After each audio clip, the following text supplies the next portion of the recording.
My name is Andrea and I identify as bisexual. My name is Shauna. I go by she, her pronouns, and I am bisexual, pansexual.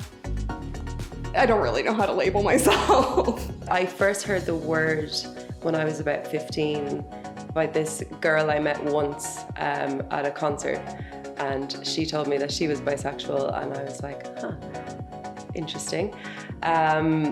And it immediately made sense to me. It immediately fell into place, and I understood what it was that I was feeling, that no, I wasn't straight, no, I wasn't gay, and it made me just not worry about it anymore. When I was a teenager, being bisexual was sort of akin to being an attention seeker, or at least that's how it was kind of viewed. You were either an attention-seeking straight girl, or you were a gay girl in denial. So to me, being bisexual had always in the past meant that I was attracted to both men and women, but it's changed as I've grown to understand what gender is over the years, and so now it's not as binary as men and women. So I see it as attraction to genders that are the same as mine and different. I feel like the labels for me were sort of difficult because they were always evolving.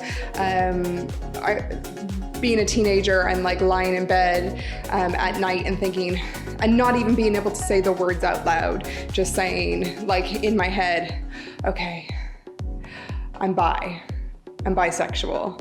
And then sort of later in life thinking to myself, okay, I'm pan. It's very similar to pansexual for me. I think the two identities are really, really similar. I just use the term bisexual because it's the one I've always understood myself to be. And it crosses over a lot with a queer identity as well. I think language and the words we use is important when it comes to identity because it helps people to identify other people that are like them. I didn't know many bisexual girls growing up. I knew no bisexual boys growing up.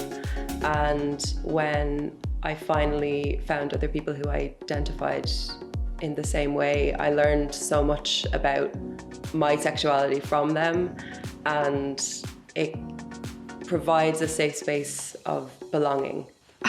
I think for some people, words are massively important. I think that they're important in terms of empathy and kindness, and making sure that we describe people the way that they want to be described and refer to people the way that they want to be referred.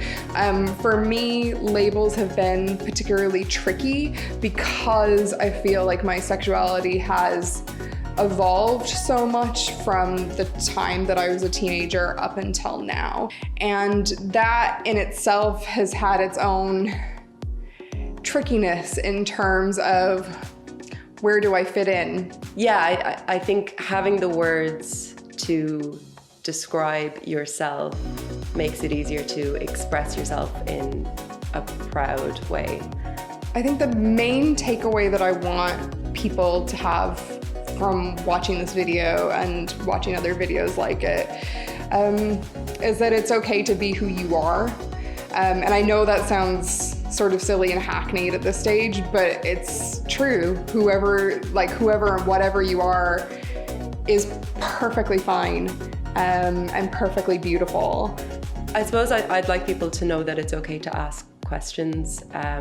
I've never had a question about my sexual identity that's come from a genuine place of curiosity that I found offensive.